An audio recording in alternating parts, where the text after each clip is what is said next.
Having an exceptional relationship with your spouse affects every single aspect of your life and is crucial for experiencing your dream life together. I'm Rob Murgatroyd. And I'm Kim Murgatroyd.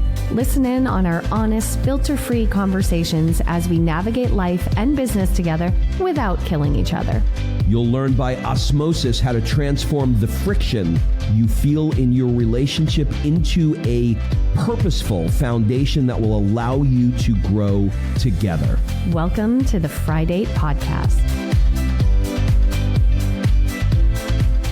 Kimberly Amerigo Murgatroyd, how are you this morning? That was really funny. Why? Amerigo. For those of you that are playing the home game, America was named after what we probably referred to as Americus Vespucci. But I've learned that his name is not Americus, it's Amerigo. And he is a Italiano. And do you want to know a fun fact? Tell me. Fun fact. Amerigo Vespucci, his cousin... Tony Vespucci? Is Tony. He's from Jersey. He was from Jersey, yeah. Tony Vespucci. I think his father started the pizza place there. Yeah, Tony Vespucci's Pizza. His other cousin, Vinny, is Simonetta, who... Vinny Simonetti. Her name is Simonetta Vespucci, and she was Botticelli's muse for the Venus de Milo, the big painting with the shell and the naked girl with the blonde hair. Botticelli was in love with this girl, and she was Florentine, and she was Amerigo's cousin. And she actually died very young, very tragic, but he was in love with her and just in love with her beauty. And so she was the muse for a lot of his paintings, but that one specifically. And Amerigo is someone like a Christopher Columbus, and he traveled to America, basically founded America, and therefore is named Amerigo America. Now, you're an Italian who speaks with her hands, and when you said she has long hair, you put your hands on your boobs. What was the reason? Well, because her hair covers her boobs. Okay. I was wondering if she had hairy boobs. Okay, I understand this. This is the theater of the mind. I'm helping people make pictures. My question for you is the term muse. Mm-hmm. What, Miss ChatGPT, Miss Google, is the definition of a muse from your eyes? Okay, so first of all, I'm not Google, ChatGPT, or... Oh, when you want to be, you are all three and more, but go ahead. I am a lot of things, but that I am not. Muse would be the inspiration of. It's the thing you gain the inspiration of. And so for Dante, it was Beatrice. And for Botticelli, it was Simonetta Vespucci. Why is a muse invariably a woman? When have you ever heard my muse was Tony Vespucci? He was the muse for this painting. By the way, this is literally not what we're talking about today, so please hold on. I would say this. If you could find Michelangelo and put him on the mic, I think Tony would have been his muse, because there was a lot of naked men drawings. And so the muse had to be someone.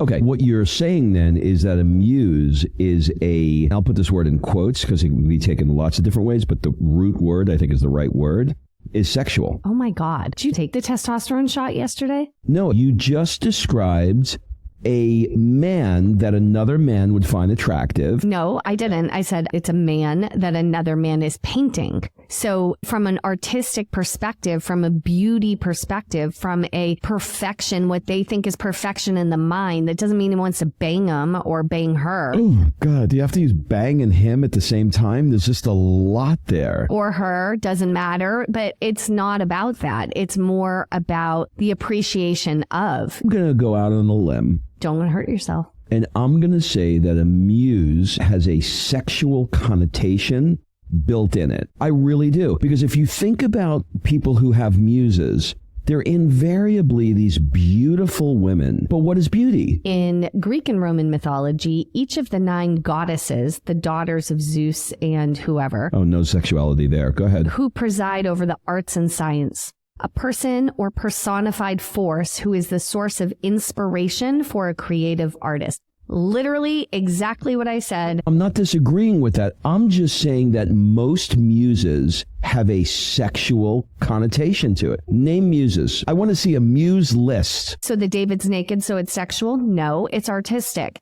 And there's an artistic element to his freaking perfection. What is it, sexual? Oh, he was tapping out the... Have you seen that hammer he's got?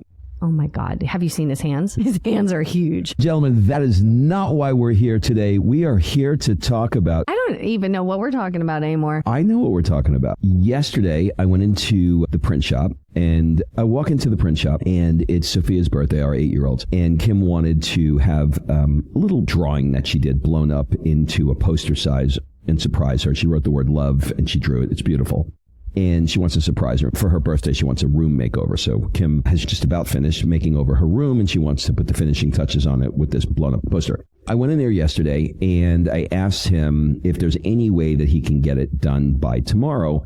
And he looks up at me, and he says, normally it takes a week, but if you make me famous on TikTok, I'll do it for you tomorrow. I see you on the TikTok today.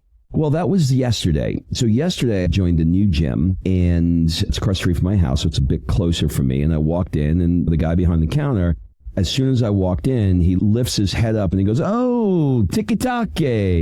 And then another guy came out of the back. What's happening is, I suppose because TikTok is really very regional, I think there's millions of views. Florence is a small town. You're very distinguishable. I got a lot of hair, and I think that I'm recognizable. So people are starting to recognize me. Yesterday, she said, "When will it be ready?" I said, "Because I'm TikTok famous, apparently, you'll have it by tomorrow." And then we had a conversation about it last night, and she brought up something that made us go, this might be an interesting podcast.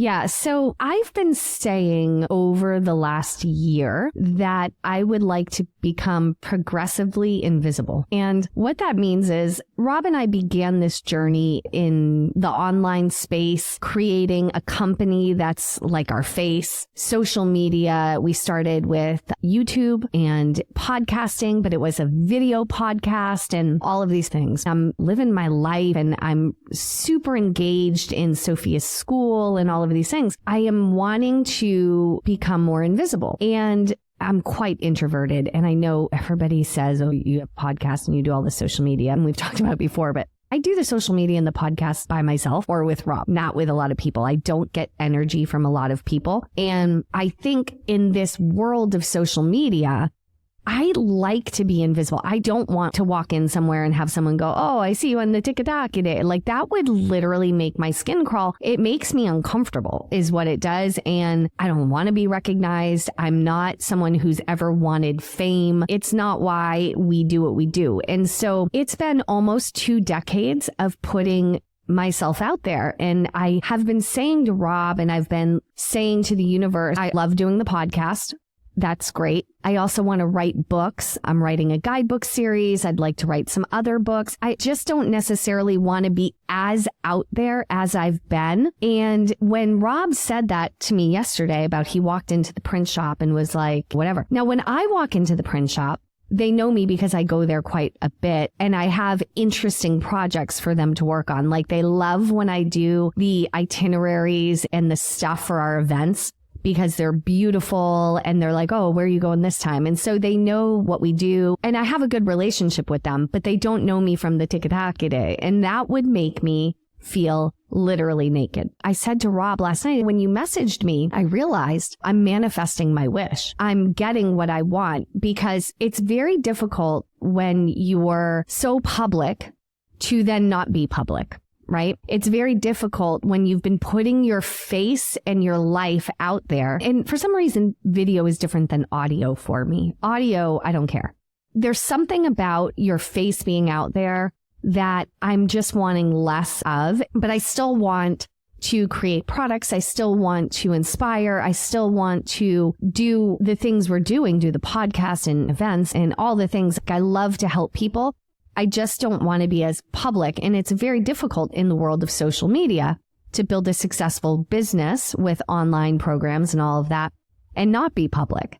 And so it's a wrestling that I've been doing, but I realized I'm getting my wish. I'm manifesting. I told Rob, I said, I think I'm manifesting your TikTok success, because I always joke and I say Rob's Queen Elizabeth and I'm the Prime Minister. It's where I like to be. So Rob is Queen Elizabeth. He's out. He's on the balcony. He's waving. He's doing the TikTok today, and he's getting so much traction, and he's really building such a beautiful community. And I'm in the background doing the other things. And so I realized that I can just pimp my husband out and become progressively invisible. It's really interesting. 2 comments. The first is on Richard Simmons, and then the second one is on my need for validation. Let's start with the second one. You said something last night, and you said, your words of affirmation are important to you. You like people to tell you you're doing a really good job. And it's true, I do. And when I think about it, I'm like, why do I give a shit if somebody says, hey, I watched your video and it's great? I think everybody likes to receive positive reinforcement for what they do at some level. And I think there are people that need it a bit more. And I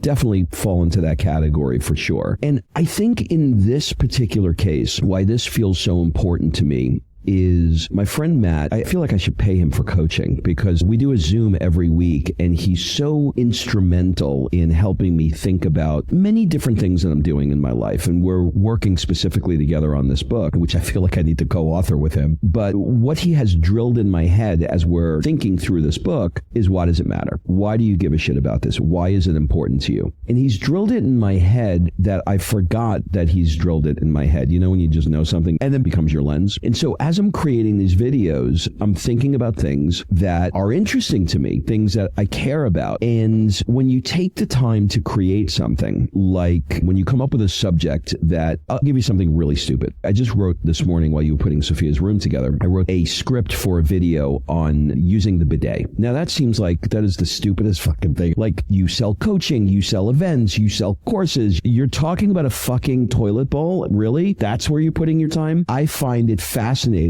that we moved to Italy. 97% of Italians have bidets. I actually think it's 100%. I don't think they can build a bathroom without one. Maybe. I Googled it. It says 97%, but either way, you get the idea, right? And so I find that really fucking fascinating that I walk into this bathroom when I first moved here and I'm staring at this very low second toilet/water fountain going, who are you? Why are you here? How the fuck do I back up the truck onto this thing? Like, I'm trying to parallel park. I don't know how to make this thing work. And I find it fascinating. I'm researching it. I learned that it comes from the 17th century. You know what the word bidet means? What? It means little horse because you straddle it like a little horse. Is that the French word for little horse? It's a French word for little horse. Okay, so you're getting excited now about a bidet because I'm excited about a bidet. And so when someone comes up to me and says, dude, I saw the fucking video on bidet, hysterical. Okay? That reinforcement for me encourages me. It makes me feel like I was heard. I feel like I was able to slip in, like just in this conversation here, I slipped in what it means, when it was invented, what percentage of Italians use it. You're entertaining, you're educating. Here's why it matters too, because you aren't off the cuff. You're taking the time to research. You're writing it with beautiful wording and making it make sense. You're also making it funny and entertaining. And then you're editing this. This is not some bullshit video walking around. This is your art. This is a form of art. So that's why it makes sense to you. Whereas for me, we've talked about this on the podcast before. I've had more people in social situations in Florence come up to me and say, I listened to your podcast. And I've talked about this before. It makes me uncomfortable. Because again, I feel very naked. So for me, the podcast is easier for me than the social media. You know what it is in the social media too? It's the consistency. For me, you are passionate and you're also very disciplined. Discipline's like number 33 on my Strength Finder. Do you remember when we used to have a blog and we had to write blogs all the time? And you wanted my blog every Monday. And when did I say I'd deliver a blog? When you felt motivated. When I felt motivated to write one. Yeah, that really fucking worked for this Virgo. Lori said to me, do you leave room for the magic? I'm like, as long as it happens at 8 o'clock. So for me, the need to be consistently putting out incredible things that blah, blah, blah, blah, blah. It's not as enjoyable for me. I think 1, 2, I want to put things out when I want to put them out. And there's a variety of things I'm interested in. And so, I don't know. So I love that you are famous on the TikTok today. If you don't follow, what's his handle? Joshi, Jashi.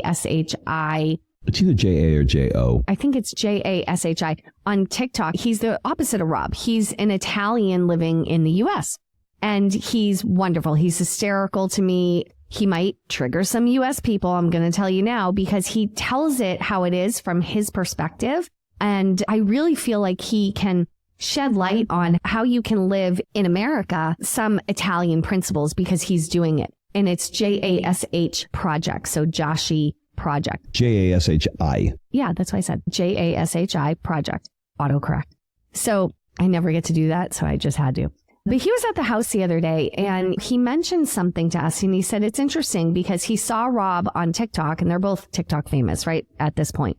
So he saw Rob on TikTok and he thought it was Rob's thing. But then he met me and realized we worked together. And he was like, it's really incredible because you work so well together. This was like in the first hour of meeting us. He's like, you seem to fit together and work really well and balance each other. And you're not like both fighting for the stage. And Rob mentioned, we've actually done a podcast on this, like knowing when to be the backup dancer versus the lead. There are times I'm going to take the lead, and there are times Rob needs to take the lead. And right now in social media, Rob needs to take the lead. When he started to get this growth, I, for a second, went, what the hell do I post? Because I am not as engaging, as exciting, as creative in that space as he is. I have my own gifts in different ways, but that's not mine. I couldn't get past 200 views to save my life. So I think that initially I was like, how do I add value to this? How do I contribute to the growth of this?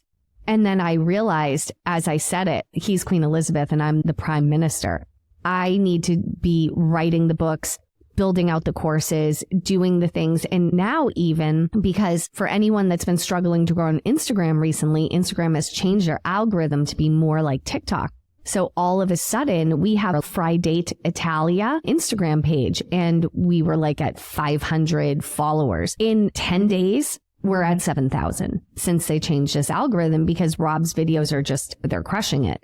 Friday at Italia is joint, right? It's our joint thing. We do events. We're co-hosting this podcast. We have some really exciting courses and things coming up in book series. I feel comfortable on Instagram, and I feel comfortable in Instagram stories. Now, Rob doesn't like doing Instagram stories. So I keep getting after him. But now this is a place I feel like I can contribute, because I don't necessarily want to be on camera, but I can create creative stories that are engaging and fun. I did a Q&A and we had 30 questions from all of these new followers, and I went through and answered all of them. Why do you like Instagram stories? I find it such an interruption in my day, such a pain in the ass to do, that I would rather put my effort into creating some video. Because I like engaging people. I also am very helpful.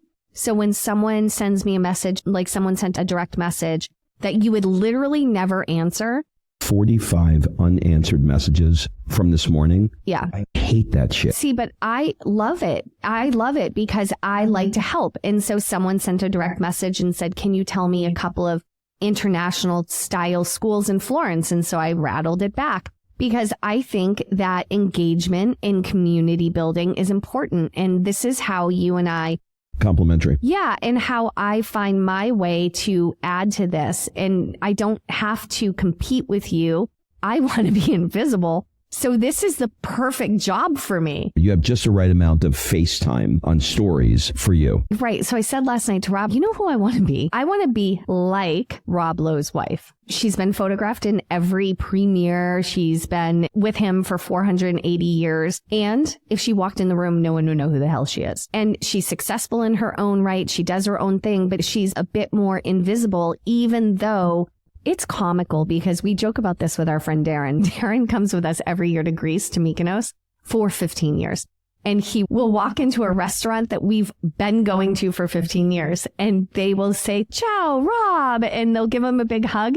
And then they'll introduce themselves to Darren as the first time, but he's been going with us for 15 years. That's how I want. But this doesn't happen once. This happens every year for 15 years, and not just one restaurant, every restaurant. We lived in Atlanta for 20 years, and we would go every Thursday night to dinner at a local Greek restaurant. It was our date night every single Thursday night. One time I walked into the restaurant with some girlfriends for like a girls' night out, and they literally greeted me like I've never been there before. I was like, how is this possible? The staff literally will sit with us at the meal, and then I walk in 3 days later and they don't know who I am. It's hysterical, but I like it. It's a good thing for me. I don't mind it. And so I think this is like the genius strategy. So I can pop into the gram.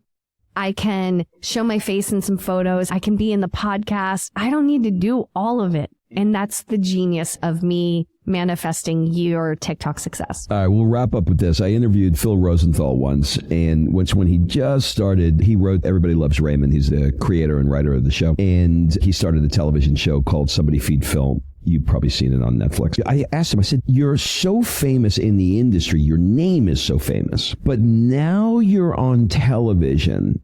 And I know you hang out with literally the most famous people in the world. So I know you know what it's like when somebody comes up to you and says, oh my God, you're Robert Redford or whatever, a little dated reference. Right out of 1974. He goes, Rob, I have the perfect amount of celebrity.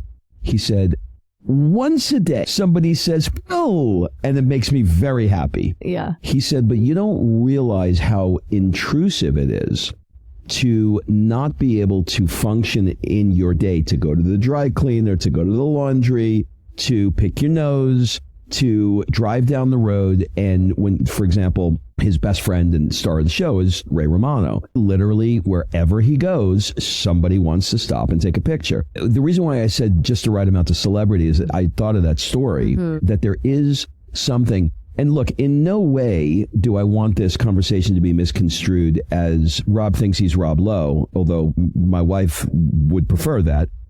But I will tell you that even with a couple of people saying, I watch your stuff, it does make you feel a little bit awkward. Here's a perfect example. Talking to that guy yesterday, I'm like, oh, he's got a vision of who he thinks I am. Let's just say that I go back today and it's not ready. Rob, that he doesn't know, would say to him, what the fuck, dude? You told me yesterday to be ready. It's my kid's birthday. Rob, who he recognizes on Instagram, feels like he can't be that Rob because he's a different person. So I have to tailor how he thinks of me. But I'm using an extreme example where you don't quite feel like you can have a bad day. There's two sides of this, right?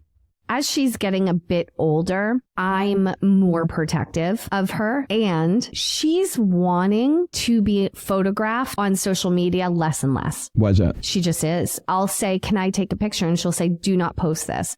And I told her that she has the ultimate say in what is allowed to be posted and what isn't of her, because it's her image. It's out forever. Don't we have copyrights on that? We pay her for it, but yeah. But she's allowed to tell me, and I've made that clear to her. I've also made it clear that I don't want Rob posting her on TikTok because I see how people talk about kids on there. I've had to have conversations now with her about how she is when she gets off the bus. If I'm not there yet, you never know, right? The more people that know who you are, the more people that know where you live, the more people that know things about you, you just never know. So I'm having these different conversations with her now. And so I'm wanting to show her less. It wouldn't shock me if I went private in social media outside of our Friday at Italia. That wouldn't shock me if I just went private, because I find myself retreating as a mama bear a bit more with that as well. It's a whole rabbit hole. Well, we'll wrap up with the second part is Richard Simmons. What the fuck does Richard Simmons have to do with this? Yeah, I'd love to know. So for those of you that want to pull another reference or understand my reference from the 70s that I'm pulling out here, Richard Simmons was this crazy fitness guru, kind of bigger than life, jumping up and down with big curly hair. And he just disappeared. He just went off the fucking grid. And he's like, I'm done with this. I don't want to do this anymore. And he became agoraphobic, where he never left the house. And finally, the neighbors called the police. The police went to visit the house, and he said, yeah, I don't want to be out there anymore. And he never did another interview. He never, obviously, did a television show.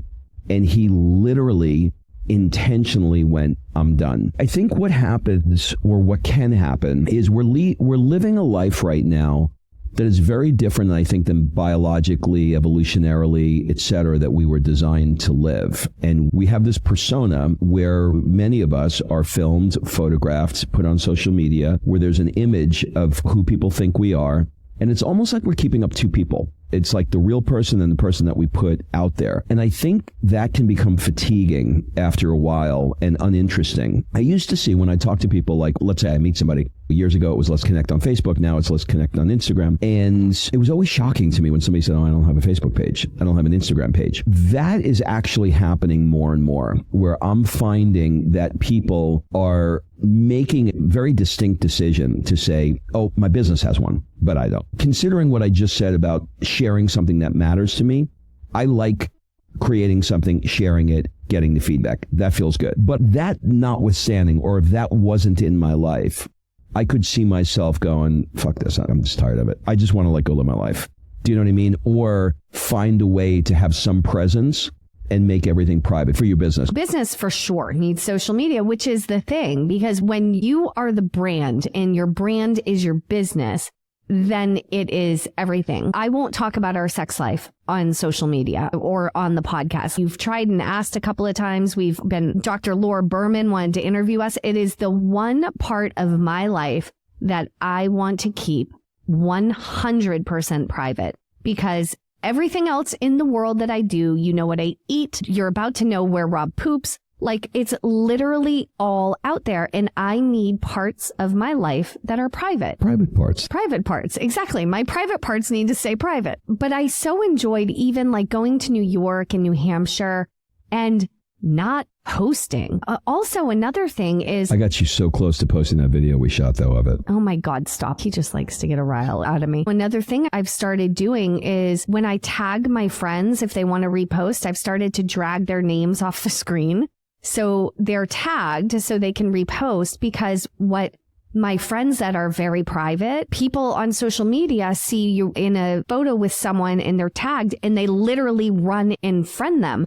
Or message them or start following them. And it's weird because these are private people. These are not brands. These are not people that have public following. We have friends that are like, every time you tag me, I get 20 requests. And it's hard because they're like, but I want to repost the picture. So then I have to literally find ways to sneaky tag them. It is what it is, and it's life we signed up for, and I love that you're taking the brunt of it. We know that we have a lot of couples that listen to this show. If you are a couple that is listening to this and you're resonating with what we're talking about and you're trying to create a vision for yourself, we're going to link up our couples vision course in this, because conversations like this come up a lot with couples who are working together, want to work together. It's who does what. And I think that this is a very evolved conversation for people who work together, who understand that there's going to be somebody that's a bit more dominant in one area and another, but more importantly, why that's important to the individual person based upon their individual interest. You have the vision course, right? So they can get the vision course for their life, but you're also doing such great work now with couples in coaching. We did this 90-day one-off group coaching over the summer. And it was pretty much all couples. And it was so good. And we made so much progress with people working together. And we've worked together for almost 20 years now. And we've worked in person together. We worked online together. We've worked in podcasting together. We've worked in in-person events. We've worked in physical businesses. We have a lot of tools in our toolbox and years under our belt on this one. And you're doing such great work with them. If there are couples that are interested in your coaching, then drop notes, DM me, because apparently Rob won't answer it. Some of them too are actually in our Patreon community. If you didn't want to get the course, another option for you is to join our Patreon community, because once a month we jump on and you can jump on with your spouse and listen to it. And we do a little micro coaching and some stuff there. Still trying to get Kim to do the sex thing. Oh my God. Maybe OnlyFans? No. Why not? Put this way, if you fail at TikTok, I'm putting your ass on OnlyFans. You're going to become a thirst trap, and that's just where we're going. My ass. Yeah, after the bidet. That's it, everybody. We'll see you next week. Goodbye. Having an exceptional relationship with your spouse affects every single aspect of your life and is crucial for experiencing your dream life together. I'm Rob Murgatroyd. And I'm Kim Murgatroyd. Listen in on our honest, filter-free conversations as we navigate life and business together without killing each other. You'll learn by osmosis how to transform the friction you feel in your relationship into a purposeful foundation that will allow you to grow together. Welcome to the Friday Podcast.